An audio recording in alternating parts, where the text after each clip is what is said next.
Bueno, pues muchas gracias por estar aquí a todos y a Spain Clouds por invitarme a daros, bueno, pues estar un ratito con vosotros hablando de compartición de datos, ¿vale? Veréis que esta charla se llama Data Sharing, compartición de datos, digámoslo como queramos. A mí me suele salir en inglés, pero bueno, ¿no? Y tenemos ese subtítulo del camino hacia una organización sin límites. Seguramente esta no va a ser una charla muy técnica, no vamos a entrar en detalle de servicios ni de productos concretos de ningún proveedor cloud ni nada por el estilo, pero sí quiero, mi objetivo fundamental pues es compartir con vosotros las bondades, las ventajas de embarcarnos en iniciativas relacionadas con la compartición de datos. Pero lo vamos a intentar hacer desde una perspectiva organizada y estructurada. Es decir, vamos a ver pues, las distintas maneras que tenemos de compartir datos, ya sea dentro y fuera de nuestra organización, en función de las características de esos datos y de los objetivos que nos marcamos, ¿vale? Antes de continuar hablando del, digamos, del contenido, ¿no? Del meollo del asunto, os cuento un poquito sobre mí. Pues yo llevo toda la vida, desde el siglo pasado literalmente, trabajando en lo que siempre he llamado la intersección de la tecnología y el marketing, ¿vale? A veces haciendo marketing de tecnología, otras veces haciendo tecnología de marketing y ventas, ¿no? Pues con distintos roles, distintas perspectivas, pero siempre aunando esos dos conceptos. En un par de ocasiones, pues se me ocurrió la no siempre acertada idea de montar mi propio negocio, nada, siempre es acertado, aunque sea duro, ¿vale? Y bueno, pues podéis encontrarme, por cierto, fácilmente en las redes sociales, etcétera, en LinkedIn, si buscáis pues Manuel Delgado Tenorio, muy fácil de encontrar, o también pues directamente en mi propio blog, newsletter, donde os podéis suscribir y cada vez que pues, tenga un rato para contar algo que pueda ser interesante, pues ahí lo encontraréis y os llegará, ¿vale? Si os suscribís. He pasado por ya multitud de empresas a lo largo del tiempo. Mis experiencias más recientes pues, han sido en EY como socio profesional en el área de Data and Analytics para el sector financiero y en el sector tecnológico, pues mi último empleo por cuenta ajena pues, ha sido con AWS, ¿vale? Ya no estoy en AWS, por cierto, aunque lo veáis en LinkedIn todavía sin actualizar, pero eso, noticias que ocurrirán dentro de poco, ¿vale? Entonces, como os digo, pues mi última experiencia ha sido en Amazon Web Services y de hecho, bueno, pues algunos de los ejemplos que voy a comentar hoy y tal, pues son basados en la pila de AWS, justamente pues porque es con lo que estoy más familiarizado, ¿vale? Pero venga, que no quiero tampoco extenderme demasiado, así que vamos a pasar al contenido realmente, ¿no? Bueno, os decía al principio, decía, el camino hacia una organización sin límites, ¿no?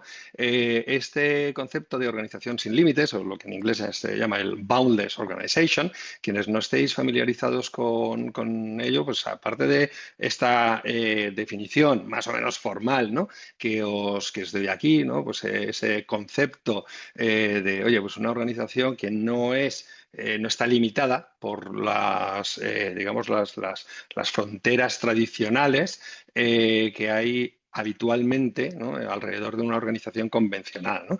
Eso es una organización boundless, una organización sin límites. Pero más allá de esa definición concreta, yo os animo mucho a que le echéis un vistazo a este libro llamado sin sorpresa alguna, Boundless, ¿no? De estos dos hombres, Henry King, Val Afshar, que es realmente muy recomendable para cambiar o para, bueno, no sé si cambiarlo, pero al menos para conocer más sobre este mindset, esta forma de pensar de mi organización fuera de ese esquema tradicional en el que mi organización es como un castillo que tiene sus murallas, que tiene sus fosos en todos los sentidos posibles y que no está, digamos, conectado o de alguna forma interrelacionado con el exterior más que por un par de sitios muy concretos que yo manejo y que tengo muy dominados, ¿vale? Pues este nuevo mindset es algo que se aplica a todas las dimensiones de una organización, pero como quiero transmitiros hoy, pues muy específicamente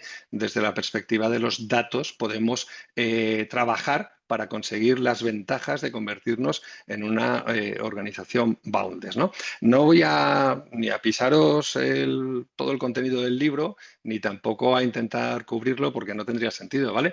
Pero cuando hablamos de esas ventajas, ¿no? Es decir, ¿qué ventajas tiene una organización en convertirse en adoptar este mindset, esta forma de pensar de no tengo límites? Bueno, pues para que en lugar de ir por una lista de beneficios, pensemos en un caso concreto, ¿no? De una empresa paradigmática, ¿no? Dentro de este concepto de organización sin límites. Yo creo que todos y todas conoceréis World Central Kitchen, ¿vale? Es una ONG fundada y liderada por un famoso chef español, José Andrés, que le veréis pues, aquí, por ejemplo, en portada de la revista Time. Es todo un personaje a nivel global. En Estados Unidos es un personaje tremendamente conocido en la cultura popular hoy día, gracias, pues, por una parte, a todos sus restaurantes, a su presencia en redes sociales, etcétera, pero también de una forma muy marcada a través de esta iniciativa World Central Kitchen. Creo que todos la conocemos en general, pero bueno, por si alguien no lo tiene claro, solo os digo, es una ONG que se dedica a proporcionar alimentación, proporcionar comida en zonas de conflicto o de catástrofe, ¿no? Pues allí donde ha habido un terremoto, unas grandes inundaciones, etcétera, llega World Central Kitchen con sus cocinas, digamos, ¿no? Y proporciona comida a la población afectada por esa crisis, catástrofe, lo que sea. Si cualquiera de nosotros, sin pensar demasiado en el asunto y dejándonos llevar por el paradigma convencional y común, dijéramos, vamos a montar una cosa como esta, tenemos que estar listos para desplegarnos en cualquier lugar del planeta cuando haya una catástrofe en muy poquito tiempo, tenemos que llegar allí, tenemos que poder montar nuestras cocinas y empezar a cocinar y dar de comer a toda la gente afectada, pues muy probablemente la forma en la que lo abordaríamos sería, bueno, pues a ver, venga, necesitamos tener muchos almacenes donde tengamos un montón de comida o de ingredientes acumulados, necesitamos cocinas portátiles, necesitamos aviones para llevar todo esto rápidamente allí donde sea necesario, ¿no? Es decir, sería una infraestructura, el concepto básico de cómo se ha hecho esto toda la vida, pues una organización así, pues se crea organizando toda la infraestructura, todos los elementos que podemos necesitar, teniéndolos disponibles y reaccionando de forma muy rápida, pues llevándolos, ¿no? Lo llevo desde donde sea hasta donde sea. Eso, por supuesto, pues tiene una serie de problemas.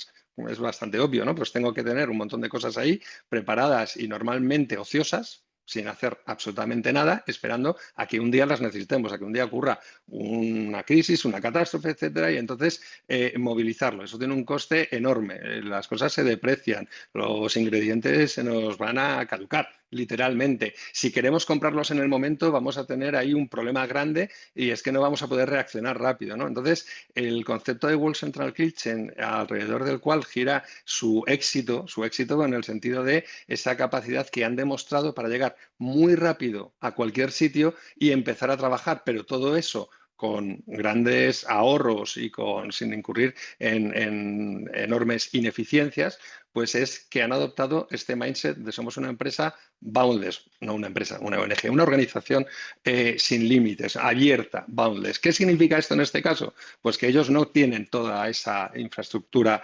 preparada, ¿no? Tienen una pequeña parte.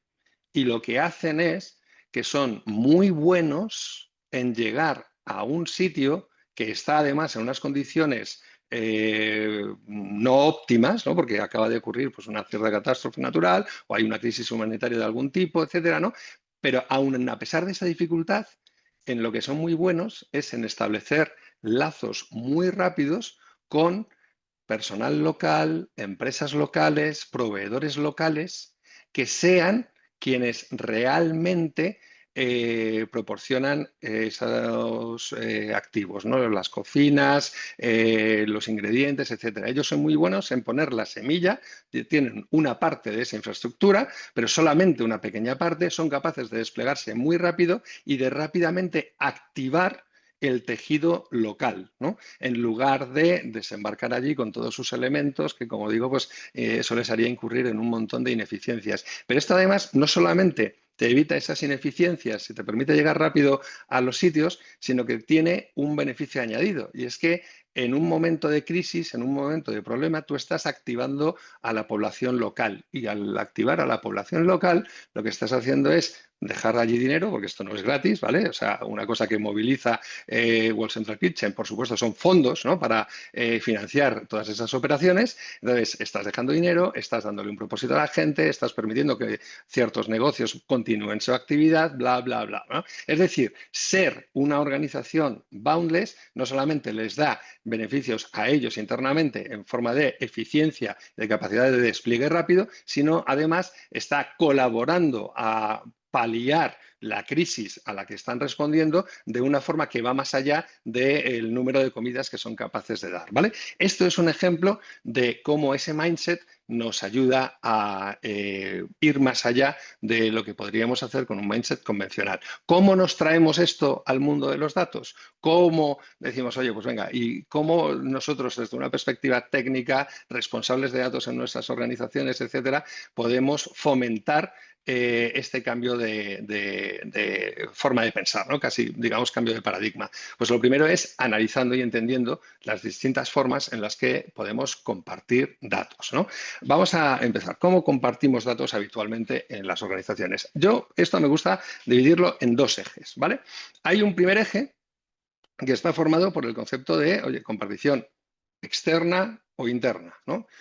Son, creo, bastante autoexplicativos, aunque podríamos ponerles matices, ¿no? Externo es lo que sea externo a mi organización, interno es lo que se queda aquí dentro, ¿vale? Luego esto cada uno, en nuestro caso concreto, pues lo podremos, como digo, matizar como sea. A lo mejor externo no es a mi organización, es a mi departamento o a mi ámbito, ¿no? Lo que sea. Pero normalmente, pues nosotros tendremos esos dos, digamos, extremos, ¿no? de este continuo, totalmente ajeno a mi organización, totalmente interno, y siempre hay cosas intermedias, ¿vale? Porque esto no son categorías discretas, sino que son realmente, pues eso, un rango, un continuo, ¿no?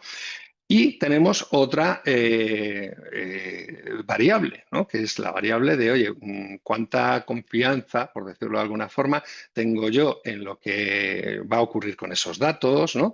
En si se van a saber interpretar correctamente, ¿vale? Aquí no hablamos solo de que, me roben los datos o sean visibles, ¿no? Son muchas cosas. Es cuanto más lejos de mí, del núcleo que ha generado y que de alguna forma gestiona y controla esos datos, pues cuanto más lejos, más difícil va a ser, por ejemplo, pues estar todos de acuerdo en el significado de los datos, ¿no? Por tanto, bueno, pues tenemos esa variable que habitualmente se suele hablar de esto de baja y alta confianza. A mí, personalmente, no me gustan tanto esos conceptos, y aunque lo que haya por debajo sea lo mismo, me suele gustar más hablar de protegido contra abierto, ¿no? O también protegido, a veces lo digo en castellano como restringido, ¿no? O abierto, es decir, datos que en el lado de lo restringido, de lo protegido, pues que realmente quiero llevar yo al menos un control. No digo que lo evite, pero al menos quiero llevar un control de qué se hace con ello, quién accede a ellos, etcétera, ¿no?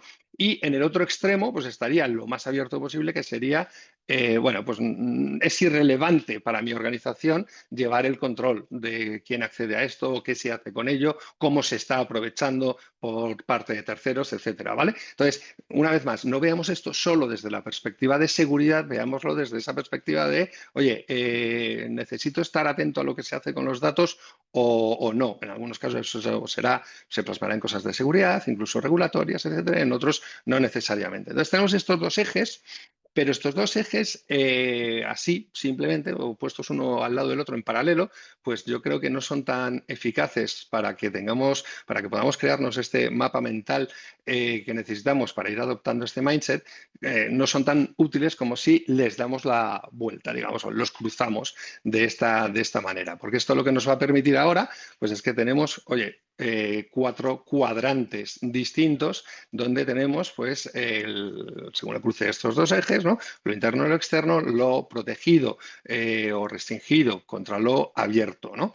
Y lo ideal es que a estos cuadrantes, digamos, que les pongamos nombres, ¿no? Para que nos vayamos entendiendo. Y ahora vamos a ver conceptos que muy probablemente estamos muy habituados, ¿no? Uno al que, bueno, pues no es que sea digamos, un término muy acuñado, pero bueno, que es la compartición de datos de forma controlada. Esto donde cae en el cuadrante de, oye, lo interno y lo protegido. Esto es la mayoría de los ejercicios de compartición de datos que se ocurren dentro de una organización. Es decir, dentro de una organización yo puedo tener mis sistemas, los que sean, me da igual si hablamos de una base de datos transaccional, de un data lake, de un data warehouse, la mezcla de esas cosas, ya sabéis, un data lake hub, me da exactamente igual, ¿no? Esto es lo normal. Lo normal es que tengamos datos que, por una parte, solo compartimos o fundamentalmente compartimos de manera interna y, por otro lado, que lo hacemos pues, de una forma protegida, restringida, ¿no? Que, repito, no necesariamente significa inaccesible, ¿vale? No es eso, sino simplemente, oye, pues hay personas que sí tienen permiso para acceder a esto, hay otras que no, hay unas que ven una parte, hay otras que no. Es decir, tenemos, pues digamos, una gestión importante de esa perspectiva protegida, ¿no? Y que son datos, además, que solo tienen sentido desde una perspectiva interna. Y también, una vez más, no solo por cuestiones de seguridad, sino recordar lo que decimos, bueno, pues es interno, de otras cosas, porque solo internamente, pues es fácil compartir el significado de esto, por ejemplo, ¿no? Entonces, queremos estar seguros de que esos datos se utilicen correctamente. ¿Cuál sería otro concepto si nos vamos al lado más a la derecha, ¿no? La parte abierta? Aquí ya tenemos un concepto no tan habitual, no todas las organizaciones, seguramente solo las más maduras en el uso de los datos, pues cuentan hoy día, a pesar de que llevamos muchos años hablando de esto, ¿no? Con un data marketplace, ¿vale? Un data marketplace interno, llamémoslo interno, corporativo o como queramos, ¿no? Donde lo que tenemos es, oye, no, esto se usa de forma interna, pero ya lo hacemos desde una perspectiva más abierta, en el sentido de que normalmente se trata de datos ya más seleccionados, gestionados de una forma mucho más, ¿cómo decirlo?, voluntaria, dirigida hacia esta capacidad de vamos a dejarlos, vamos a empezar a trabajar de forma abierta dentro de la organización, ¿no? Y por tanto, pues hay una mayor selección, hay un mayor cuidado, por ejemplo, pues en el asegurarnos de que todos compartimos una buena definición de los datos, etcétera, ¿no? Ese sería pues, el concepto de marketplace de datos corporativo. Fijaos en que si nos vamos al cuadrante de, oye, ¿cómo compartimos datos de forma digamos, protegida, restringida, ¿no? Pero con usuarios externos, aquí nos encontramos con un concepto que ya no es tan común. Ya lo del data marketplace, además con otros nombres, data mesh, bla, bla, bla, pues eso más o menos como que todos lo hemos oído, sobre todo pues en los últimos 5 o 6 años, ¿no? Sin duda alguna, pero este otro concepto de lo que se llama una sala limpia, un clean room, ¿no? Data clean room, en este caso quizás sea algo menos conocido. Pero justamente el no conocerlo es algo que habitualmente nos impide aprovecharlo, ¿no? Es decir, no somos conscientes de que A, existen estas prácticas y B, existe el software, los servicios, las herramientas para que lo podamos, de hecho, implementar de una forma hoy día muy sencilla. Esto hace 20 años era un problemón, ¿vale? Hoy, en cambio, es muy sencillo. Pero a ver, ¿qué es una clean room? Pues una clean room es un lugar, cuidado, esto, ¿por qué se llama así? Porque originalmente, literalmente, esto era una sala, era una habitación donde se compartían datos. Probablemente, muy originalmente, pues ahí estaban carpetas, ¿no? Y archivadores con documentación que no se podían sacar de esa habitación física. Cuando nos lo traemos esto al mundo de la tecnología, al mundo de la informática, pues ya no es una habitación física con carpetas dentro y no se puede sacar probablemente hasta con un vigilante en la puerta, ¿no? Sino que de lo que estamos hablando es de un sistema donde tenemos la posibilidad de compartir con usuarios seleccionados, porque estamos en esta parte protegida, ¿vale? Externos a mi organización, ¿eh? Un subconjunto de datos muy concreto, muy seleccionado, y además dotándonos de ciertas capacidades técnicas para asegurar que el uso que se hace de esos datos está, una vez más, convenientemente protegido, ¿vale? ¿Y esto qué significa? Esto no significa simplemente una gestión de permisos, ¿vale? No hablamos de es que el usuario A puede entrar, el usuario B no, ese tipo de cosas, sino que a la hora de acceder a los datos, por ejemplo, es fácil, es un caso de los más habituales, que no estemos interesados en que esas personas accedan al dato granular, al dato línea a línea con todos los datos, por ejemplo, de mis clientes, sino que solamente puedan acceder a datos agregados, pero que al mismo tiempo ese dato sea suficientemente relevante desde una perspectiva estadística, por ejemplo, ¿no? Es decir, que acceder al dato me pueda hacer una buena idea, me pueda dar una buena idea de cómo son mis clientes. Yo quiero compartir eso, por ejemplo, pues con una plataforma publicitaria, porque queremos hacer un trabajo conjunto de mejora de mi targeting, de mi publicidad, ¿no? Entonces, pues comparto con ellos las características y comportamientos de mis clientes sin darle acceso a los datos personales de mis clientes o a los datos de compra específica de mis clientes, ¿vale? Que en algunos casos podrían eso suponer, por supuesto, pues un riesgo regulatorio muy marcado y en otros eso forma parte de, oye, pues es mi propiedad industrial, son los datos clave de mi empresa, ¿no? Entonces, una Data Clean Room lo que nos va a permitir es crear ese entorno donde solo las personas correctas, ajenas a mi organización, van a poder acceder y van a poder trabajar, jugar con los datos propios de mi organización, pero de una manera tal que me proteja a mí ante pues, los diversos riesgos a los que de otra forma pues, me podría estar enfrentando. Y por cierto, en las clean rooms, pues también una cosa muy habitual no solamente es el hecho de acceder, ¿no? Esa capacidad de acceder, sino también el hecho de la capacidad de combinar datos de las 2 o n organizaciones que participan en esa clean room para hacer análisis que sean relevantes, ¿no? Para el objetivo para el que se ha creado esa clean room. ¿Vale? Pues este es un caso claro de los que yo, pues cuando hablas con gente, presentas este tipo de casuísticas, en muchísimas organizaciones no se conoce, ¿no? La posibilidad de hacer esto, de crear clean rooms, y sin embargo, cuando ven que no solamente eso existe, sino que además hoy por hoy ya es algo razonablemente sencillo, de pronto se empiezan a generar ideas, se empiezan a generar casos de uso. Oye, es que esto lo podríamos empezar a poner en práctica y nos daría ciertos beneficios, ¿no? Son los beneficios de ir adoptando este mindset de soy una organización sin límites, ¿no? Y finalmente, el cuadrante que nos faltaría por cubrir pues sería el de el Data Marketplace público, ¿vale? Si lo comparamos con el que tendríamos en el cuadrante superior, pues la diferencia fundamental es que uno es el corporativo, está orientado a mi usuario interno y otro está orientado hacia afuera, ¿no? Que esto sería como el máximo nivel de madurez de una organización. No es exactamente así, ¿vale? Pero venga, compradme esta frase. Es como el máximo nivel de madurez de una organización cuando se quiere convertir en una empresa boundless, ¿no? Donde, bueno, pues una parte de sus datos no tiene problema en compartirlos con terceros a través de, bueno, pues un sistema más o menos abierto. Cuidado, abierto no significa que no tengamos ningún control de él, ni que sea gratuito, puede serlo, pero no necesariamente es así, ¿vale? No significa exactamente eso, significa que puede serlo, no que lo sea necesariamente. Entonces, tengo un lugar propio o de un tercero, donde yo coloco mis datos y esos datos pueden llegar a otros. Fijaos en que esto, por ejemplo, es algo que no lo veamos solo desde la perspectiva de cómo ayudo yo a otros gracias a mis datos. No es pongo aquí a disposición de otros mis datos y ellos los pueden aprovechar y yo, por tanto, pues, bueno, consigo algún tipo de beneficio o simplemente estoy contento, ¿no? Porque encaja con mi cultura empresarial o lo que sea. Esa es una parte, esa es una posibilidad, pero es que esto también puede ser una vía de negocio. Esto puede ser una vía de monetizar esos datos. Yo tengo datos que resultan interesantes porque yo observo el mercado, yo tengo una posición en el mercado que me permite pues, recopilar datos diversos y valiosos que también pueden serlo para otros, ¿no? Y monetizar eso es perfectamente posible. Entonces, más allá de digamos, este recorrido taxonómico, ¿no? por las distintas formas que tenemos o estas cosas que podemos adoptar para convertirnos en una empresa sin límites desde la perspectiva de los datos, voy a daros dos pinceladas muy rápidas de, bueno, pues basándome, como os decía al principio, ¿no? Pues en la pila que mejor puedo conocer, que es la de Amazon Web Services, pues qué herramientas son las que solemos identificar con esto. Esto es desde la perspectiva de AWS, pero recordadlo, todos los proveedores cloud tienen más o menos, no todos son iguales, eso es verdad, pero cuidado, tienen más o menos una solución para cada una de estas cosas. Lo mismo se puede decir de cualquier otra opción.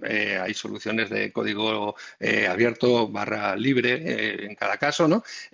Para resolver la mayoría de estas, si no todas estas necesidades, ¿no? Entonces, pues aquí en esta parte, ¿no? De el uso común, pues todas las capacidades de compartición de datos habituales. Pues, he puesto aquí 4 iconos, pero en realidad son muchísimos más, ¿vale? Esta parte del Data Marketplace corporativo, bueno, pues organizaciones como AWS pues tienen Data Zone, ahora también hay más opciones, ¿vale? Pero bueno, venga, por quedarnos con un concepto así claro, tenemos Data Zone, que es exactamente eso, es la capacidad que tenemos de crear un marketplace corporativo de datos de forma sencilla pues con todas las necesidades de seguridad, etcétera, a su alrededor. Incluso AWS tiene una solución específica para la creación de clean rooms, ¿vale? Esto, como digo, en el mercado ya hay opciones como esta, no solamente de AWS, sino otras, que hacen que eso que antes era realmente complicado, porque incluso no solamente la cuestión de permisos, sino también hasta las cuestiones matemáticas implicadas en